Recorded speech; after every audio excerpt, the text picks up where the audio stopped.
and welcome to TechEd 2004 and to session on Microsoft Identity Management Strategy and Roadmap. My name is Levon Esibov. I'm Group Program Manager in the Windows Server team.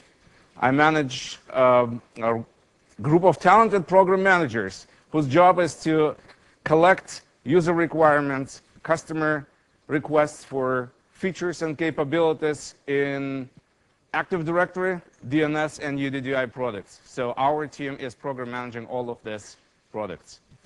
What I'm planning to do today is to start with a short description of problems that intended to be solved with identity management solution.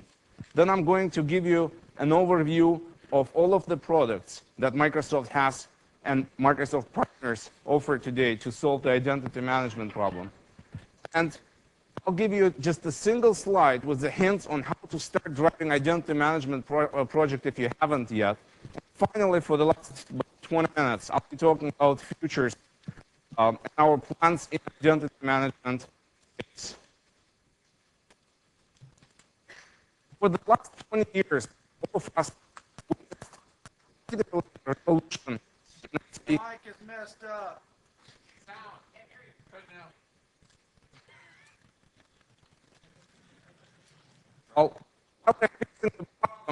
Can you hear me?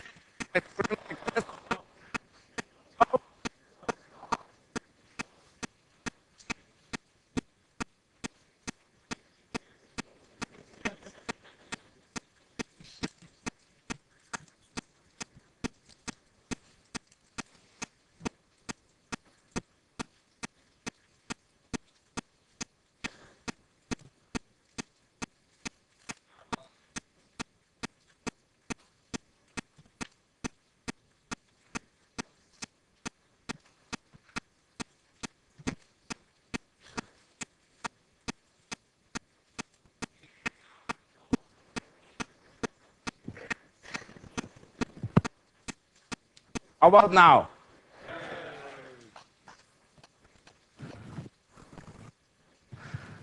As I said, for the last 20 years, all witnessed. Am I disappearing again? Sorry, guys.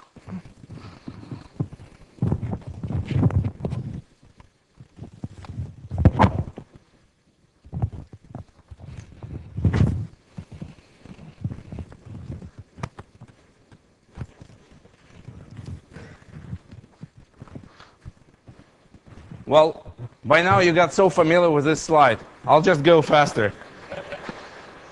What we witnessed is explosion in number of applications that all of us and most of your workforce is using on a daily basis. That's a good part of the story. The bad part is that most of these applications were developed in isolation from each other. And what we're facing right now is that many applications have their own stores of user identities and user credentials. And how does it affect us? Well, it increases drastically IT operation costs related to identity management. And it also affects users. Because now I have to remember multiple passwords and multiple identities to go from one application to another. And it's not my fault that we're in this situation. And I want to have a better solution. So the situation that we're facing right now, I call the identity crisis. Okay. So what are the all aspects of this identity crisis? As I said, user has too many credentials to remember. And when you have more than, for some people, one, or at most three, it's too much already. So they can't handle that situation. Second is, when you go to different applications, you're supposed to specify different names and passwords. It's amazing, but it's an average in large size organization. It's taking 16 minutes a day for a worker to do just login operations. In a large organization of size, let's say 10,000 people, it translates into 300 man-years a year. Just imagine salary of those 300 people in your organization if your organization is of size of 10,000 people. How much saving you can get right there if you eliminate this problem. Now, when new employee comes to your organization, you need to do some sort of provisioning. You need to create user accounts in different stores and grant appropriate permission for this person to do his or her day-to-day work, right? How long does it take before that, when that person comes on Monday, how long after that it takes to make him or her fully functional and able to access all of the resources? In best case scenarios, I know it takes like 1 day. In worst case scenarios, it could take a week or more. And lost productivity is right there. Now, let's talk about us, about IT side of the house. All of these problems that I just discussed, they significantly improve operation cost. Why? Because you have to maintain multiple stores of users right now. Not only that, it's not only multiple stores, they're different stores. So you need to keep in-house different expertise to maintain these different stores. Moreover, you need to maintain identity information not only for your own employees, but also for also identities for your customers, for your suppliers, for your partners, and list goes on and on and on, right? Take a look at the second line in increasing IT operational cost section. 45% of all help desk calls are just for password resets. And why? Because people have too many passwords that they cannot literally remember. So that's why you're spending 45% of your help desk calls just to patch existing problem with identity crisis. And in average, I heard the statistics that a single help desk call is about $50. So just do the math yourself. Security risks. When employee departs from your organization, whether voluntarily or involuntarily, it is a very common situation that in many organizations, people still have accounts after they left company for weeks, for months, sometimes even for years. I've heard from one of the customers that employee returned to company after not working for the company for 2 years, after leaving the company for 2 years. And as a joke, he tried to log in using old credentials, and he succeeded. That is scary. That is one of the worst security risks you can face today. Also, when your employee has more than 2 or 3 passwords, how do they keep those passwords? How do they remember them? They keep them securely written on a piece of paper, hidden under their keyboard, right? So this is also a security risk. And finally, we're all starting to feel pressure to comply with governmental regulations, with HIPAA, Sarbanes-Oxley, and others. And it could be a challenging problem to address those requirements, especially if a single person has numerous identities. And to collapse all of those identities and have a single view on who is accessing which resource and who has permissions to access which resource, it becomes a very complex problem. So identity management is intended to solve this problem. It is intended to provide seamless user experience when they're accessing applications and resources within their own organization, as well as within the organizations of their partners and suppliers and so on. Of course, those applications and resources that they have permission to access. Identity management is addressing the needs of reducing operational cost and increasing security. I've heard from different people different definitions of what identity management is. And some of them they were saying, oh, it's Active Directory. Or no, it's authentication. Oh, no, it's MIS. The answer is that it's all of the above and more. And the definition that Microsoft has for identity management is that it is a system of technologies, procedures, and policies enabling management of the life cycle and entitlements of digital or electronic identities. Now, there are different technologies that are pieces that constitute together Microsoft Identity Management Solution. And we categorize those pieces of technology among 3 main pillars. First is directory services, second, access management, and third, identity lifecycle management.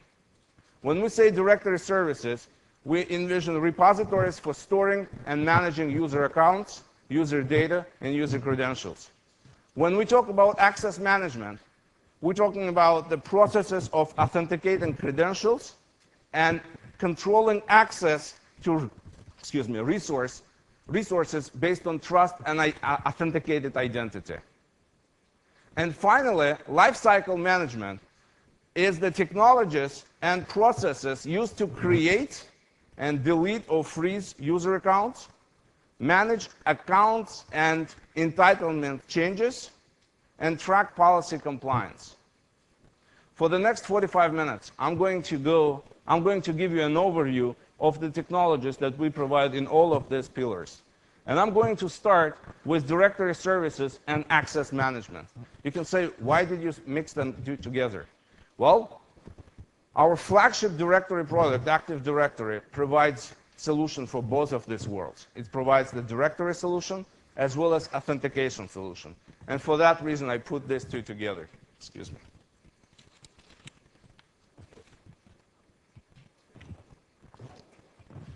And some of you can say, why do I need directory services?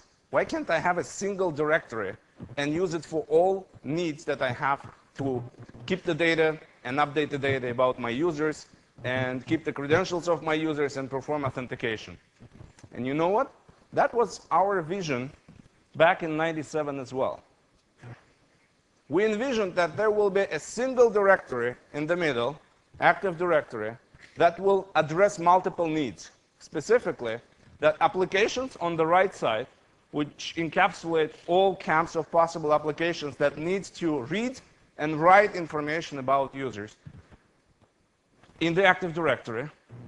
We envisioned that they will be using standard LDAP protocol to do so, and they will be using Kerberos to do authentication of users. We envisioned that there will be centralized management solution in the left upper corner of this slide that also will use LDAP to update the data in centralized directory. We envisioned that there will be automated provisioning solution so that authoritative systems like HR database will create a user or will delete a user when user is retired, for example, and appropriate changes will take place directly in Active Directory, and all applications will be aware of this change immediately. Also, in addition to this, we envision that Active Directory will be central place for policy-based administration of users and resources. And finally, we envision that Active Directory will provide that single and so needed authentication source that will enable single sign-on experience for users accessing Windows resources. So to summarize, we envisioned Active Directory to be both Enterprise Directory and NAS Directory. When I say Enterprise Directory, I refer to a directory that contains consolidated information about users that could be used by all of your applications enterprise-wide. We envision that Active Directory will provide centralized user and resource management, and it will enable single sign-on. And in most, our vision became a reality. It's great to see that today more than 70% of organizations in the United States already adopted Active Directory in their enterprises. This is a great number. It's a testament to success of a product as well as a testament that it greatly advances your capabilities and reduces the operational cost. And this number continues to grow according to our survey data. In about 12 to 18 months, more than 85% of customers will have Active Directory deployed. It is indeed used as the centralized place to do user and resource management. And it indeed enables single sign-on for Windows-based resources. And you know what? It still remains single directory in many small businesses and even medium businesses. But when we go to larger organizations, to enterprises, we witness presence of other directories as well. You can see on the right that many applications are still using some other than Active Directory directories. There are, of course, great examples of applications that are using Active Directory as the main source of information for users, and they keep their data in Active Directory. An example is Exchange and Outlook. But there are others that don't. What are the reasons why they don't? Well, there are multiple reasons. Many of them are political. For example, in many IT organizations, department that is maintaining Active Directory is different than the one that is maintaining applications. And department that is maintaining applications may not have to have a dependency, may not want to have a dependency on Active Directory team, and they want to have complete autonomy from them. That's one example. Another example is when application developer wants to store the data in Active Directory and comes to Active Directory schema administrator and asks to extend the schema, administrator may decide to not to for some reason. And that is another reason to deploy a different directory.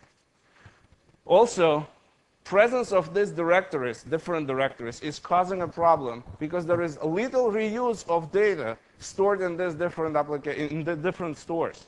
So if you update data, for example, in one of those application directories, chances are close to zero that that useful data will propagate somewhere else. And more, we see often that data stored in these different directories is diverging over time. Centralized synchronization solution would have solved that problem. And we see many customers starting to look and deploy those solutions right now. And I'll talk about those later.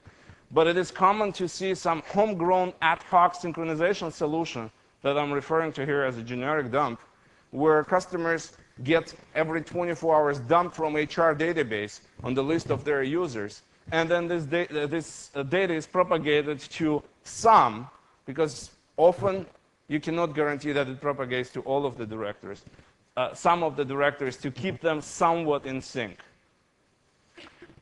Another issue with this picture is that you can see different types of directories deployed. And that means that you need to maintain administrative capabilities to support all of those directories in-house. Now, what is Microsoft's strategy in the directory space to address these shortcomings? We have three main products that put together represent our solution in the directory space. Active Directory is a cornerstone of the solution at the bottom. For those of you who have already deployed Active Directory and who are deploying it right now, this is a very strategic investment that you made, and it will serve you well for many, many years to come. Last year, we released Adam, that you can see on the right side of this rectangle in the middle, and I'll talk about it slightly later. And in the middle, you see MIS 2003. Our Microsoft Identity Integration Server 2003, which also was released last summer. Let me tell you about the role of each one of them before giving more information on them. And before I do so, I want to emphasize here that I intentionally left in the right upper corner of this slide third-party directory services, meaning non-Microsoft directory services, just to emphasize that our solution does not require that you get rid of all other solutions. In fact, MIS is helping us to integrate into overall directory ecosystem other directories that you may have already deployed, not from Microsoft. Now let's take a look at the role of Active Directory, Adam, and MIS 2003 in this picture. Active Directory is playing three main roles. The first one is policy-based administration of users and computers and resources. That's one. Second is being very scalable and well-performing authentication system that scales today to thousands of branch offices. There are probably some of you who already have in your deployment thousands of domain controllers, and you validated scalability of Active Directory there. It supports different types of credentials, such as smart cards, passwords, biometrics, and it is based on Kerberos and SSL. A third role of Active Directory is being the enterprise directory that contains data that could be read and written by other applications. At the same time, as I said, it's not always possible to keep all of the data in Active Directory. And when you have a need for your application to store some application-specific data in a directory, and Active Directory is not the right place, then you can use Adam. So if there is one thing that you should know about Adam, is it is lightweight Active Directory application mode to store application-specific data. It could be application configuration data as well as user data specific to that application. And I'll show you some examples moving forward. The role of MIS 2003 is threefold. The first one is to synchronize the data between different types of stores. Right now, you can see here MIS getting information from HR database and propagating appropriate data to Active Directory, Atom, non-Microsoft directory, and today MIS is capable of synchronizing data between 20 different stores, and the list will continue growing in the future. The second, a very important role of MIS is to perform identity lifecycle management. And I will talk in details about what that means in the future, probably in 40 minutes from now. Or should be less, 30 minutes. So right now, let me give you an overview of what is new in Active Directory in 2003, because I assume most of you are fairly well familiar with 2000 capabilities. And then I'll talk more about scenarios where Atom should be and could be used. And this is just a summary of what I just said. So going directly to the slide on what's new in Active Directory in Windows Server 2003. We focused on two main areas. We wanted to make it more flexible during and after deployment, and we wanted to address some scalability and performance limitations that we had in Windows 2000. You all probably know that you can rename your domain now in Windows Server 2003. You can redefine schema, and you can establish cross-forest trust if you have multiple forests in your organization. That enables Kerberos to work across the forests. That allows users to access resources in different forests through Kerberos authentication. And that also eliminates a need to manage spaghetti of external trust between different domains in different forests. Talking about scaling and performance improvements. In Windows 2000, if you were adding additional member to a group, entire group membership would replicate. In Windows Server 2003, only increment will replicate. Only one additional membership will replicate. We had a limitation of not having more than 5,000 members per group in Windows 2000. That limitation is gone. Topology generator, also known as KCC, is a beautiful feature that was there in Windows 2000 Active Directory, but it had some limitations. Let me remind you what it does first.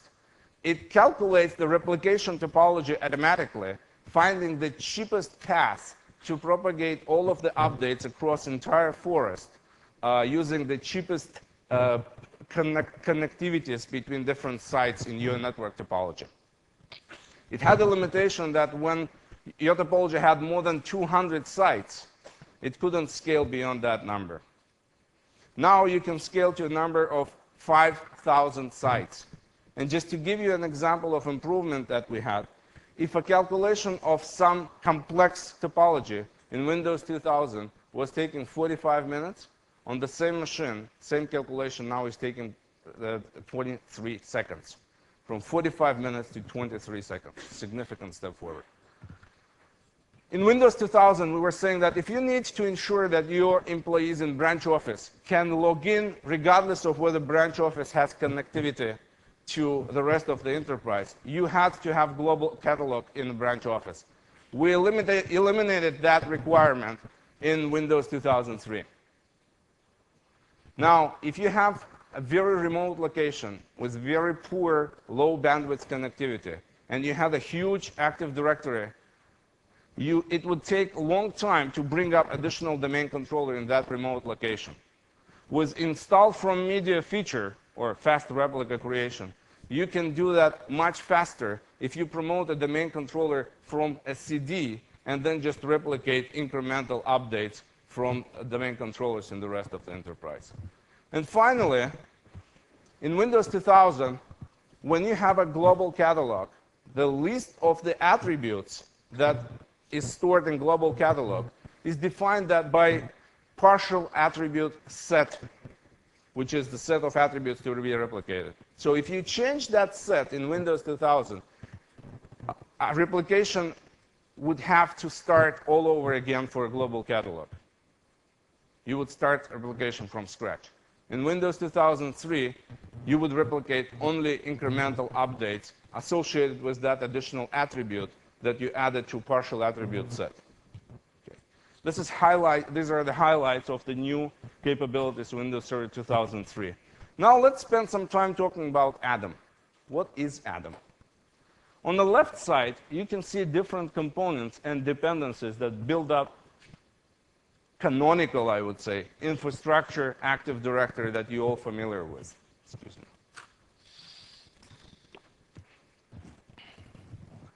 Now take a look at Atom on the right side. It is infrastructure Active Directory minus components that we could have eliminated to simplify deployment of Active Directory and make it more appealing to development community. You can notice that directory engine is exactly the same in Active Directory and Atom, and code base is exactly the same as well. Replication logic stays absolutely the same, and if you have large deployment of atoms, KCC or topology generator will do exactly the same job as it does in Active Directory. And it also has the same LDAP head as it has in Active Directory. So if you develop application against AD, it will work well as well against Atom, and vice versa. If you develop application against Atom, it will work against AD. Skill set is easily transferable. This is important because if you have already skills in-house, and industry demonstrates that there is plenty of skills, plenty of engineers today who can easily support Active Directory. They also can support Atom. Atom is extremely easy to deploy. I witnessed deployments myself many times, and I think it takes under 2 minutes to deploy instance of Atom. If you are developing application on your XP machine, you can deploy Atom on that XP machine. You do not need a server. Unless you go to production, then you have to run Atom on server. I will tell you more about Atom on the next 4 slides. But for more details, I'm referring you to session Win 301, Developing Corporate Identity Management Solutions Using AD, Atom, and MIS, that will take place today at 1:30, right after lunch. So what are the scenarios when you would use Atom? Let's focus right now on the left side of this diagram. Later, on the following slides, I will talk about the right one as well. But for now, let's focus on the left side.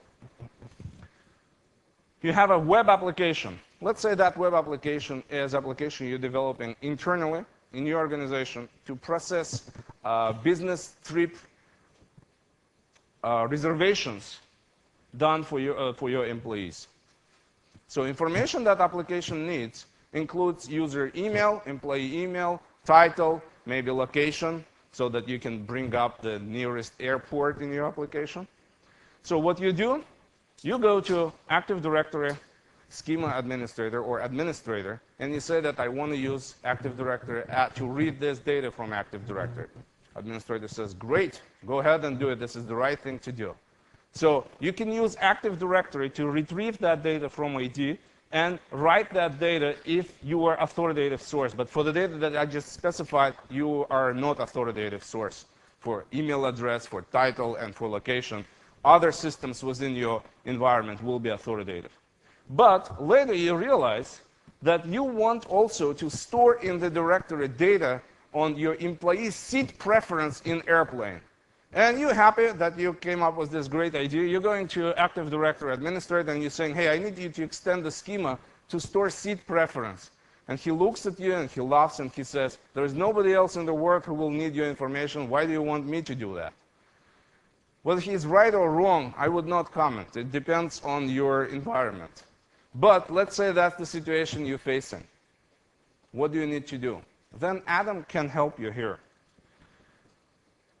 And this green box that just appeared is the data that you want to use in Active Directory. You can drop Active Directory application mode to be used by your application, and you can store in that Active Directory application mode instance data that is related to your specific application. In this example, seat preference in airplane. But you can say now you're introducing more complexity. My developer needs to know where to go, whether to go to Atom or Active Directory to get information about the same user. Well, we have the answer there.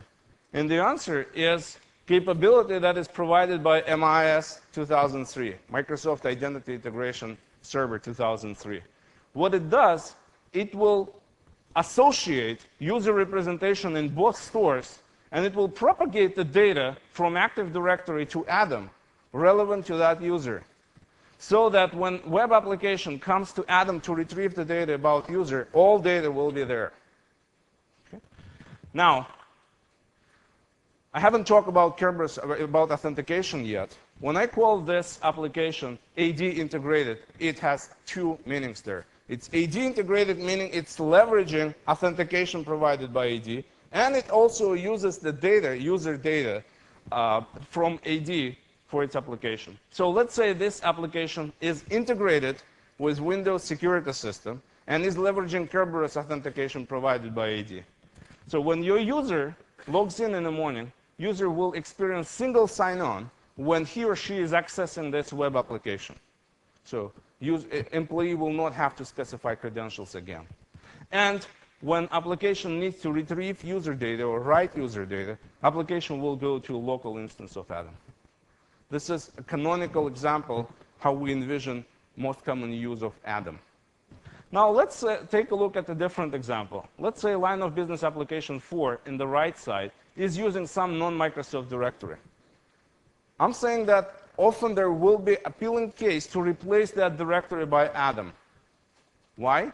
Well, today, 99% of cases, that directory contains credentials of user that will log into that application. That means that user needs to remember those credentials. Remember, we were talking about multiple passwords. This is an example. Second, you do not want many stores to store user password because it increases security vulnerability. And third, if you already have in-house capabilities and skills to maintain AD, it would be cheaper to maintain AD rather than another directory. So how can we address this issue? You can replace that directory with Atom, and if the application is using LDAP standard calls, application doesn't need to be aware of this change on the backside.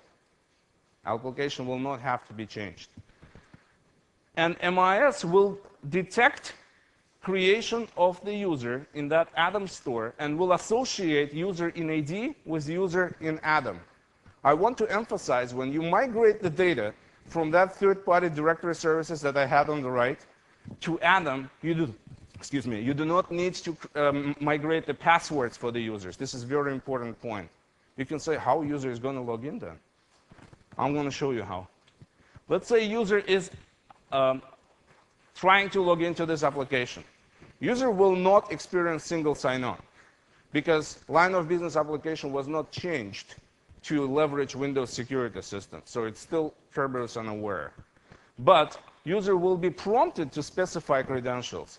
And user can use the same credentials as user is using when he or she is logging into their workstation in the morning.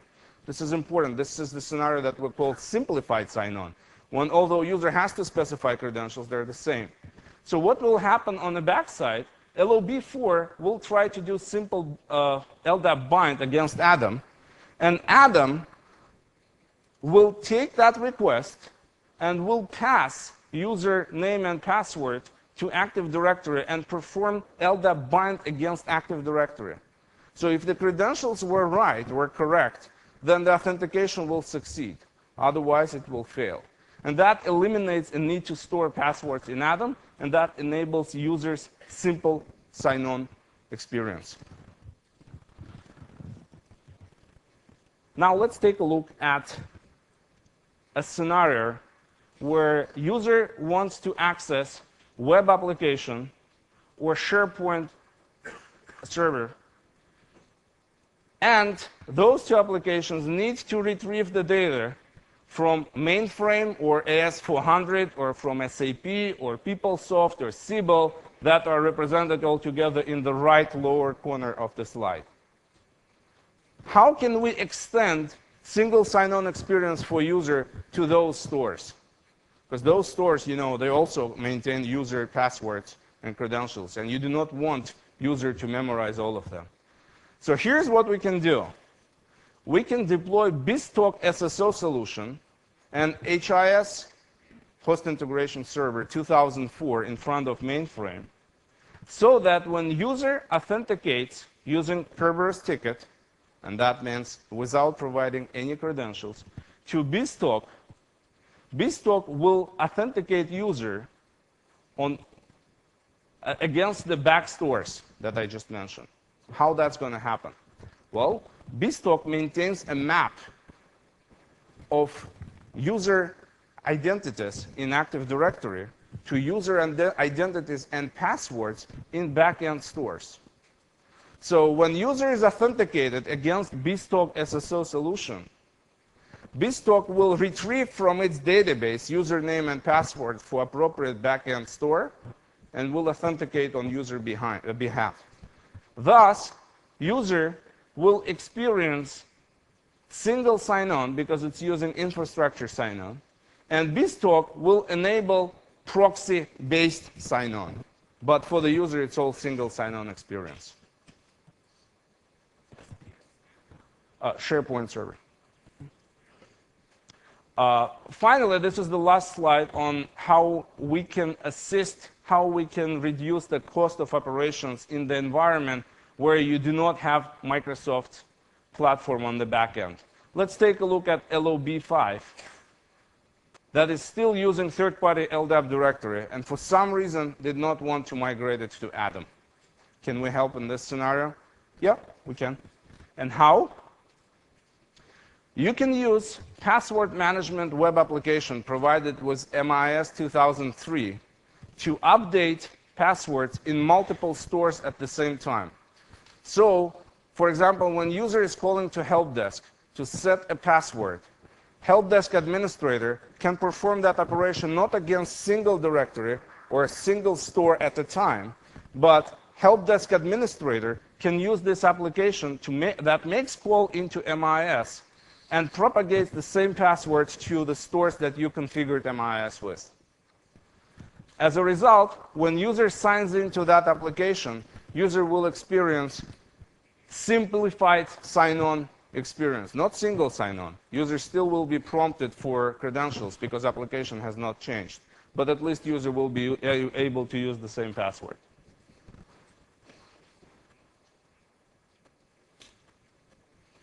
Now, let's talk about a slightly different scenario.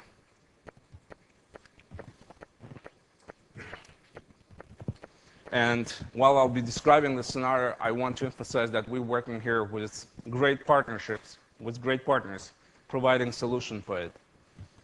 A scenario that I have in mind is that, let's say, you have extranet deployment of multiple applications.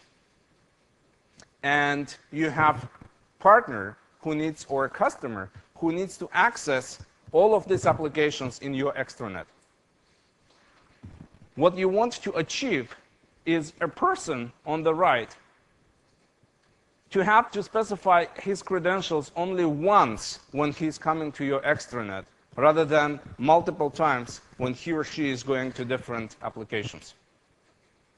How can you do that? Well, we're collaborating with Open Networks, Oblix, and Integrity to provide this extranet access management web single sign-on solution.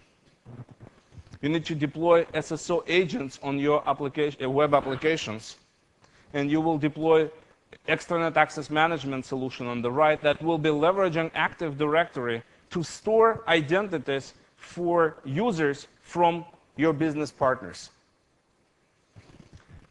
So let's say your user on the right, or a trusted business partners employee, wants to access some applications on your extranet. When he sends the first request to first application he is visiting, he will be prompted to specify credentials. Why?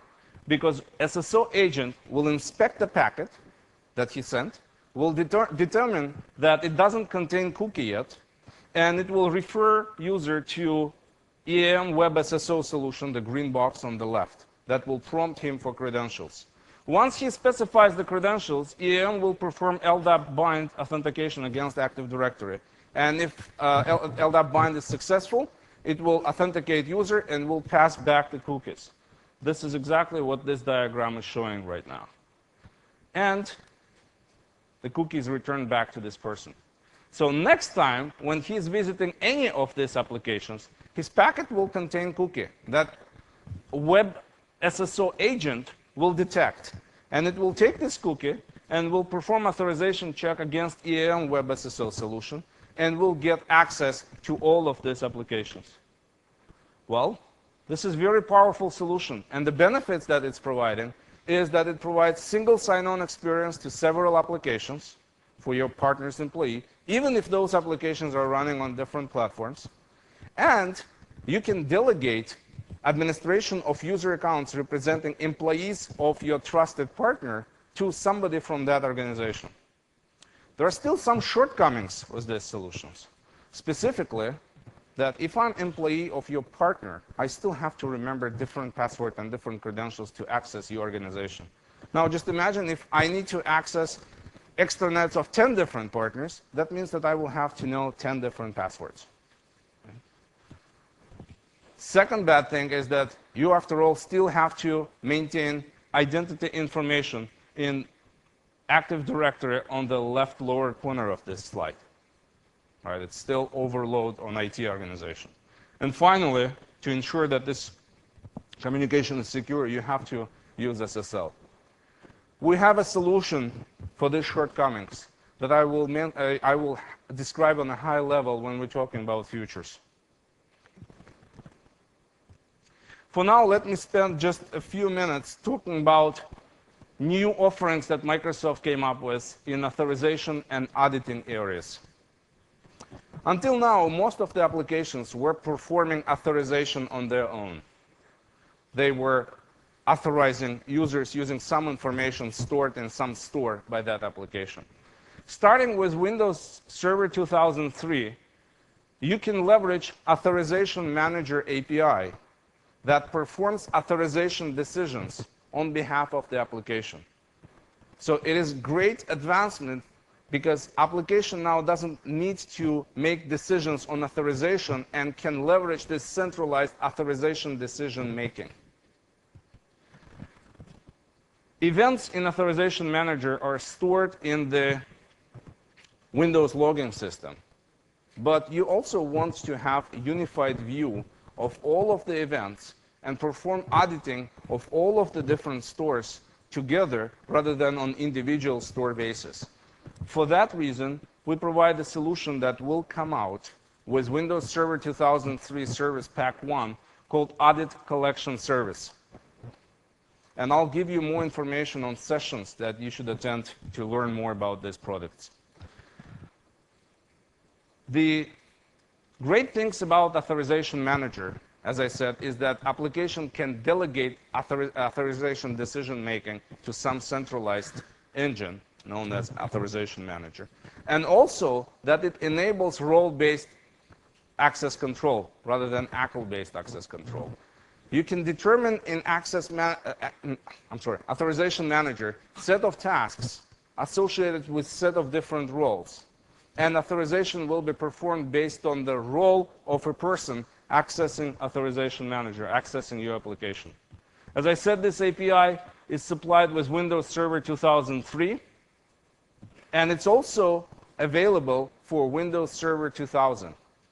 So you don't have to upgrade your server to 2003 in order to take advantage of other Authorization Manager. To learn more about Authorization Manager, I'm referring you to these two sessions. The first, Federation Identity Management, that will take place tomorrow at 5 o'clock. And I think it will be repeated on Friday at 2:45 p.m. as well.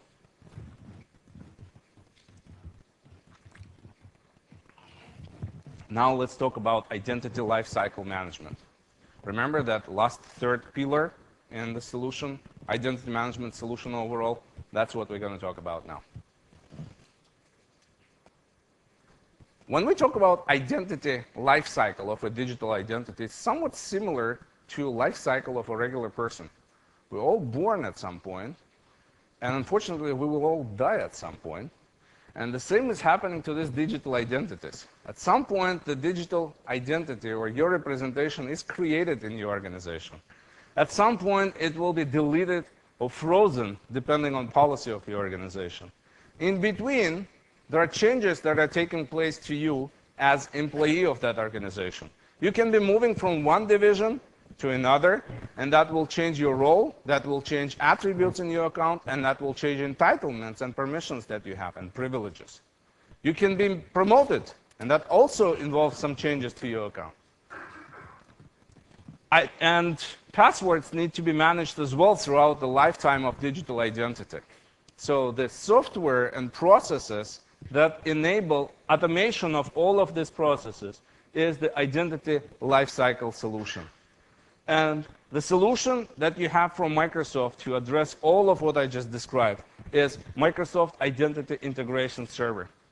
I will skip the first main bullet that is talking about directory integration as one of the roles of MIS that we already previously discussed when we were talking about how MIS synchronizes data between different directories.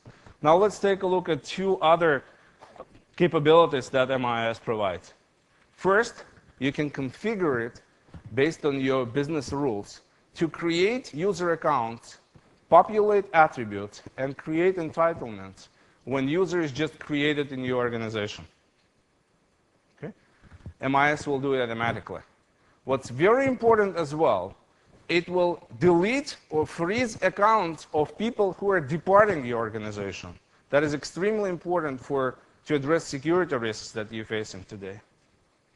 It will change and orchestrate changes in all of the appropriate stores when some attributes of users changing. As I mentioned, when user is moving from one division of your company to another, or when user is getting promoted. And it will enable move of the accounts as well between organizations. Let me spend some time talking about password management as well. This is a new feature that came in Microsoft Identity Integration Server 2003. What it enables, it significantly simplifies operations performed by help desk engineers or help desk personnel when they have to change a password for user. When your user calls to help desk can make a change against web application that will call into MIS, and password change will go to all of the different stores. You can also train your employees to go to that website if they need to reset password. But I can see it, I expect to see some skeptical views here on how easy is it to train your employees to go to some particular website to reset a password or to change a password, to talking about changing password. So wouldn't they just go to Control-Alt-Delete to change their password, and what's going to happen after that? Well, indeed, if they go to Control-Alt-Delete and they change the password in Active Directory, today MIS will not be able to catch that change and propagate to the remaining number of the stores. But the good news is that MIS 2003 Service Pack 1, that is expected later this year, will be able to do that. It will be able to detect change in Active Directory and propagate it to other stores. Now let me just show you a graphical representation of what we discussed about provisioning and deprovisioning. So let's say HR processes change by terminating some employee. And that change is detected by MIS 2003. And that change propagates to all of the stores where that employee had an account. And immediately, all of the permissions will be effectively recalled as soon as that change is taking place in HR database. And that user will not be able anymore to log in and access resources and applications as he was before termination. So this is a very powerful capability. It's not only powerful, it's also cost saving, right?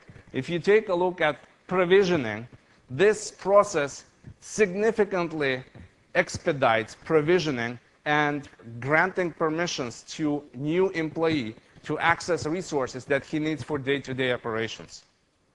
And also, it eliminates a lot of headcounts and time your administrative personnel is spending on maintaining in sync those different stores, because this automated solution will take care of synchronizing the stores. It improves the security because, as I said, it can immediately disable accounts on termination and prevent your former employees to access your resources. For more details on MIS, I'm highly recommending you attending these two sessions. Win 309, that will take place on Tuesday, 10:45, called Introduction to Identity Management with the Microsoft Identity Integration Server 2003. And Win 311, provisioning identities with Microsoft Identity Management Server 2003 that will be early in the morning on Wednesday at 8:30.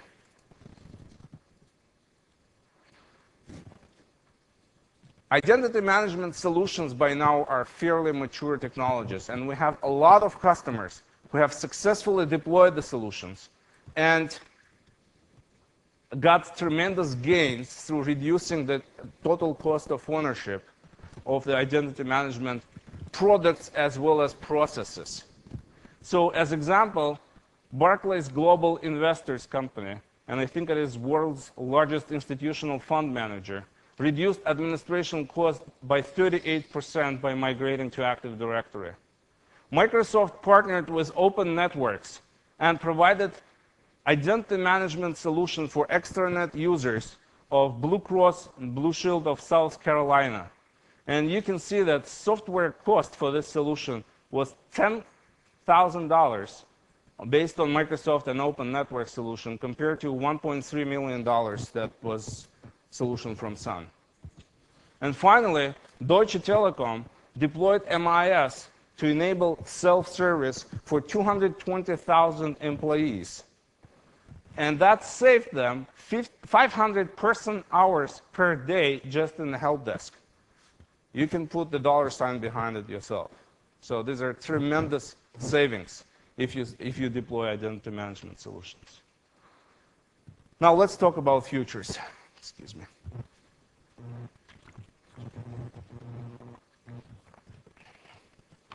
How many of you know the code name for our next server release?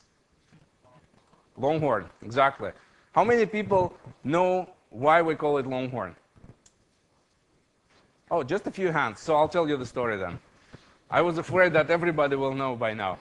But do you know what was the code name for Windows Server 2003? Yes, Whistler. And Whistler is ski resort up in British Columbia in Canada. And our next release, code name for our next release. Exactly. So the next release was supposed to be called Blackcomb. And we had very ambitious plans, and we still have very ambitious plans for Blackcomb, but our customers made it clear that they want to have something in between. So we decided that we will have a release in between. And we call it Longhorn because geographically, right between these two resorts, which are just half an hour away between each other, there is a saloon called Longhorn. That is how we came up with the name, and this is the official code name for the next release of client and server called Longhorn. So many of you probably know when we're going to ship Longhorn. Do you? Exactly, 2007. And it is in sync with our future strategy on releases of server. I will not go through every single line on this slide, but I want to make it clear that our plan moving forward is to release Windows Server, major release of Windows Server, every 4 years. So the previous one was in 2003. The next major server release, and you'll understand why I'm so emphasizing the word major, is in 2007, and it is called Longhorn.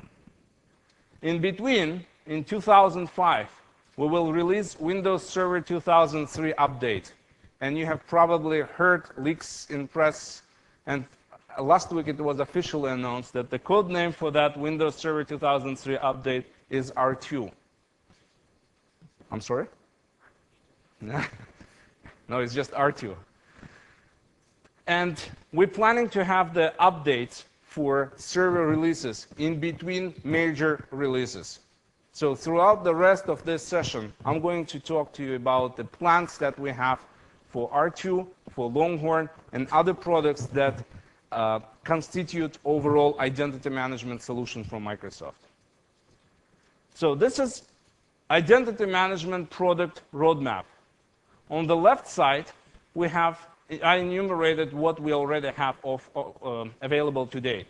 And as I said throughout this presentation, we have Active Directory, serving as enterprise directory, enabling Windows single sign-on through Kerberos authentication, and enabling user and resource password-based administration. Atom provides application-specific store. MIS provides directory synchronization. user lifecycle management, and password management. Beanstalk Server 2004 and Host Integration Server 2004 extend single sign-on experience to mainframe AS400, PeopleSoft, Siebel, SAP. Authorization Manager enables role-based administration that I briefly described. And web single sign-on solution we're providing together with our partners, with Open Networks, Oblix, and Integrity. Next column is what we're going to provide in calendar year 04 and 05. You can wonder, what is this ADFS? It is the biggest splash that you're going to see in identity management, or one of the biggest splashes that you're going to see in identity management space over the next year, in calendar year 04 and 05. In fact, this will be announced tomorrow in Andrew Lee's keynotes. ADFS is Active Directory Federation Service. It enables web single sign-on, as we provide today with partners. And plus, it enables cross-organization single sign-on experience for your employees to access resources in other organizations. This is a very, very powerful addition that we're going to provide with Server 2003 update. And I'm going to spend a couple more slides talking about this feature moving forward in this presentation. Then we're expecting to have MIS 2003 SP1 later in this year. And you will have new agents enabling MIS to talk to new types of stores. I mentioned that today MIS can synchronize the data and passwords with 20 different stores. In SP1, we will have additional stores supported by MIS. Password synchronization is the feature that will enable MIS to catch, Ctrl-Alt-Delete changes of the password and propagate password to appropriate stores. We will release Management Agent SDK that will enable developers to create agents, which is practically a connection between MIS and any store on the back that you want to connect MIS to and synchronize the data with. And finally, for provisioning and deprovisioning and changes of the entitlements and attributes, you will be able to incorporate approvals into the business model that your MIS solution is enforcing today. Next year, we're going to release next version of MIS, and the code name for that is MIS 3.5, that will enable declarative provisioning. Today, you still need to write the scripts to perform provisioning and deprovisioning. It's much, much simpler than it was in previous version of MIS known as MMS 2.2 or 2.3, I can't remember anymore. But before, you had to hire Microsoft consultant to help you set up MMS server. With MIS Server 2003, you don't have to hire any consultant anymore, and you're able to do it yourself. User self-service is another area where we're putting a lot of focus in MIS 3.5.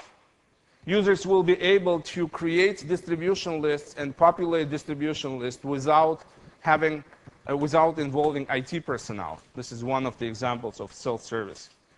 It will have enhanced audit and reporting module and MIS Metaverse, providing unified view of all of the identity information across entire enterprise, could be used not only to read the data from the meta directory of MIS, but also to enable application writers to write the data in metaverse of MIS. And ACS, Audit Collection Service, will be released in Windows Server 2003 in SP1. And I will point you to a couple sessions on those topics at the end of my presentation. Oops, too early. In Longhorn timeframe, in Active Directory, we're focusing on manageability enhancements. And I'll spend 1 minute later talking about which enhancements we have in mind. Identity system is a relatively new effort that some of you may have heard already about from press, and if you attended PDC last fall, you have heard about it as well. Unfortunately, this topic in its own will take another session. So I cannot talk about it right now, but for those of you who are aware of identity system, I want to tell you that we're still very much focused on it, and it isn't planned for Longhorn. For those of you who haven't heard of it, I can mention just in 15 seconds that our intention there is to significantly simplify and make more secure consumer experience so that, for example, your identity will be recognized by your friends and family around the world. Your identity will be recognized by web services and vice versa. You, on your home PC, will be able to recognize web services. And that is very powerful technology because it enables authentication of people without having some domain controller in the sky. And moreover, it significantly enhances abilities to fight the security attacks and spoofing and phishing attacks that we witness today on the internet. Now, let me tell you more about Active Directory Federation Service. Let's say you have deployed internally Active Directory that enables your users today to access internal resources and experience single sign-on. What Active Directory Federation Service does, it allows your employees to access data in partner extranets or in partner sites without asking user or employee to specify additional credentials. So you're pretty much bringing down barriers of your organization and you're allowing single sign-on experience to the scope of all of your partners. It has multiple benefits. Your users will not have to memorize numerous passwords to go to different partners. You do not have to maintain any more accounts on behalf of employees from different organizations because they will use information stored in Active Directory in their own environments, in their own deployments. And as I mentioned, this solution will also enable web single sign-on experience for your customers accessing your extranet. And what's very important is that this implementation is based on web services standards. And that means that if you have Microsoft solution deployed and your partner has a different solution deployed, you do not have to go and demand that he converts entire deployment to Microsoft solution to interoperate with you. As long as their implementation is based on web services standards, there will be interoperability.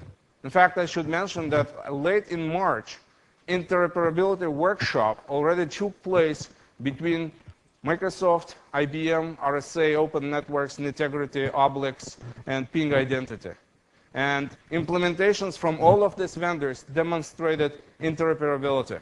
If you're interested in learning more about that workshop and about futures of the Active Directory Federation service provided by all of these partners, please attend Win Panel 3 at the bottom of this slide.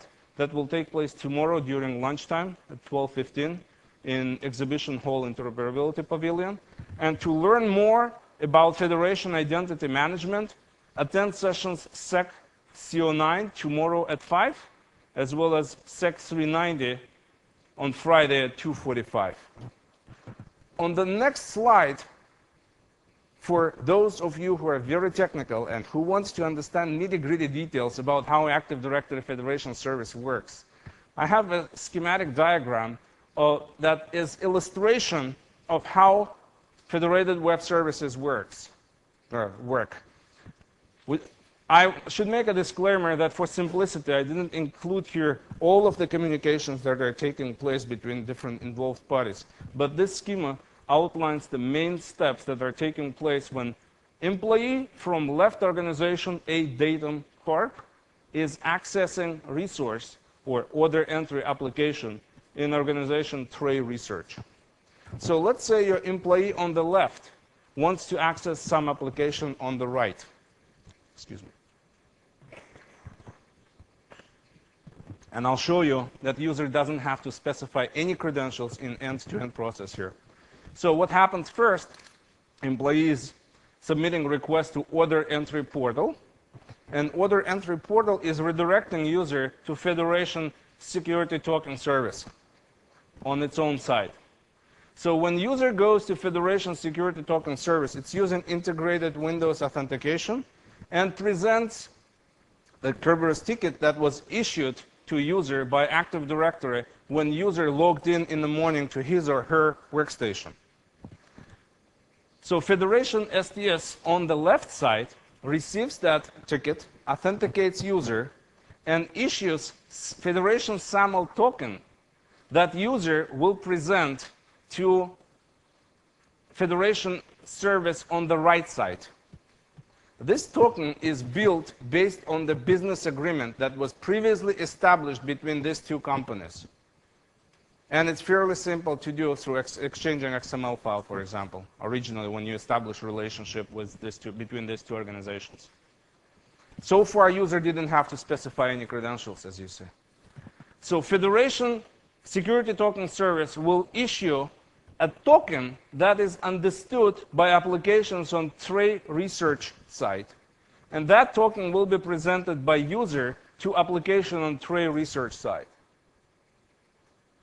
Thus, user didn't specify credentials at any point. And thus, Trey research has no identity representation for user from a data corporation in its local database, in its local directory. So you can see pure separation here of authentication of user that is performed on the left side in his own organization, and authorization decision that is made on the right side. And also, authentication of Federation service on the left side doesn't need to know about SAML tokens or other types of tokens accepted by applications in Trey research. Because the SAML tokens exchanged by Federation service on the left and Federation service on the right are compliant with the business agreement established between two organizations. And two organizations do not have to know how authentication and authorization is performed within their own houses. Okay. That's it about Active Directory Federation service. Let me give you a glance, a sneak preview into what's coming up in Active Directory in Longhorn. Of course, we have longer list than just these 5 features. But these are the features that many customers were asking for. And I'm happy to let you know that we're addressing them. So first one is branch office domain controller. We have 2 main goals when we're coming up with this new type of branch office domain controller.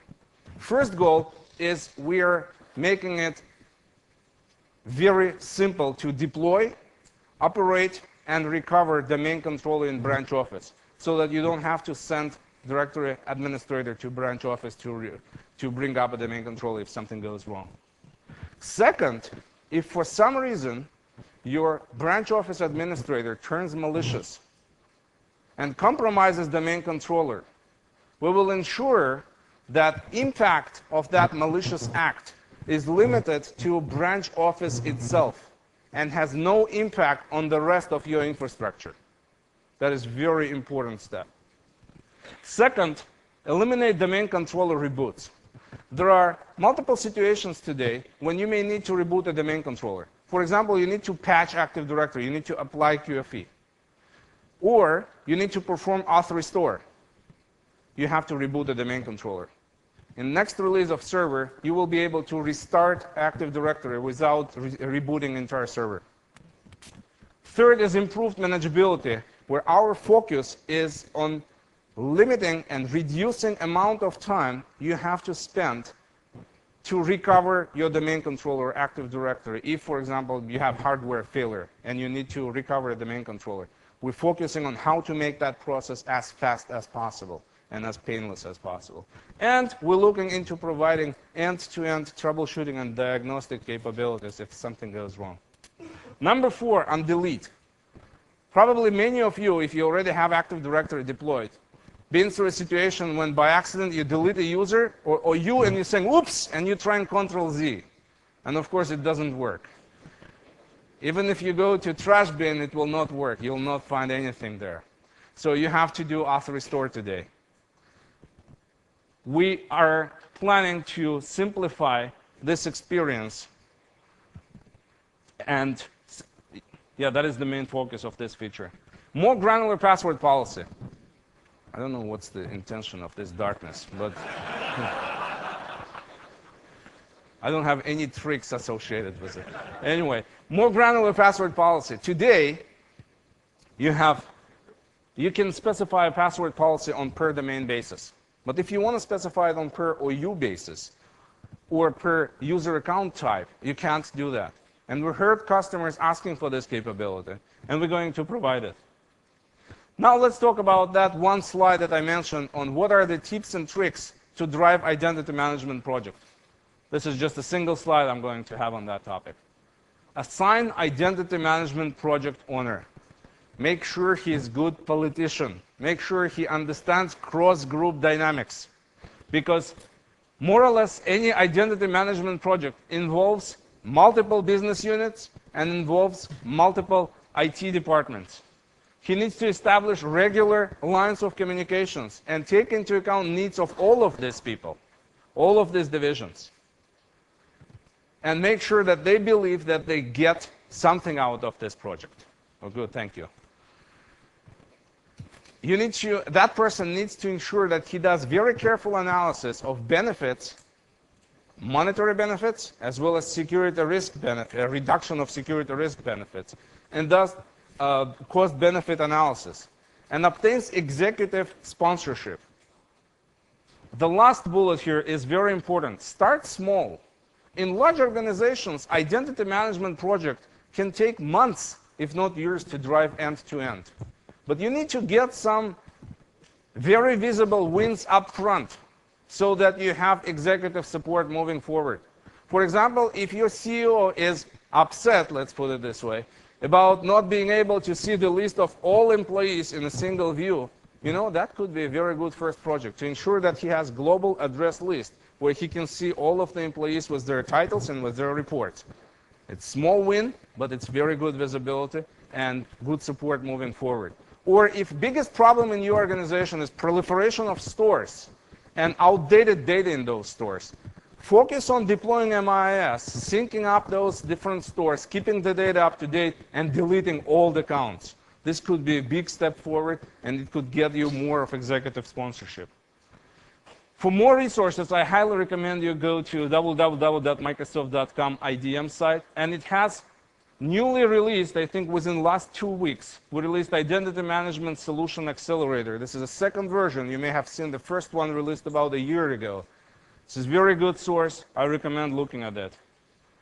In summary, identity management is essential for improving security and bringing down operational cost.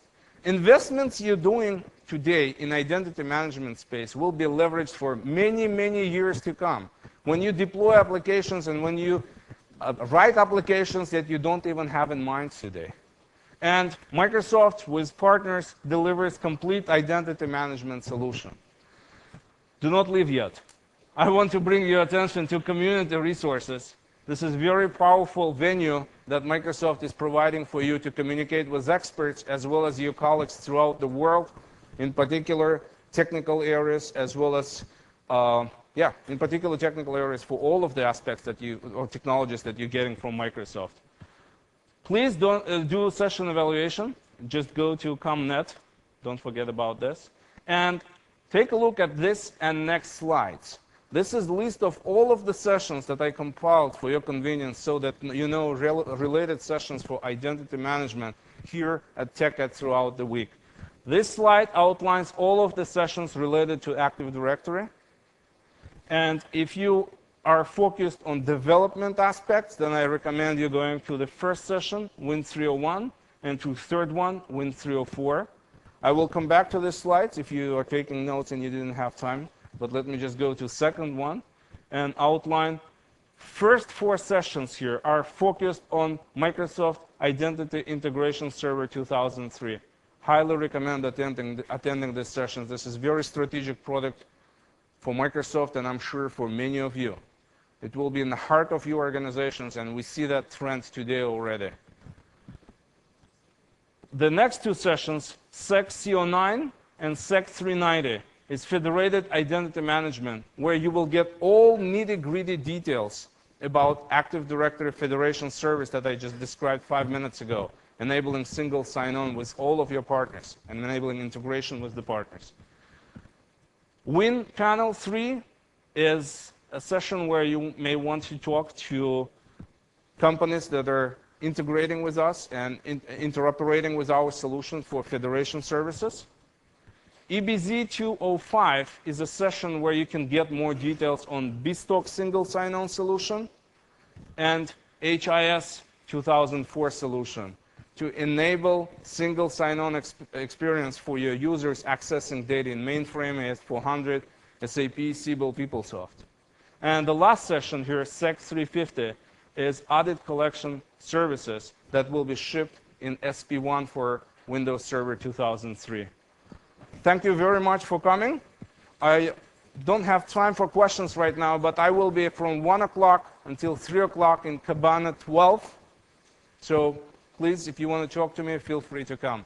Thanks again, and have a great rest of TechEd.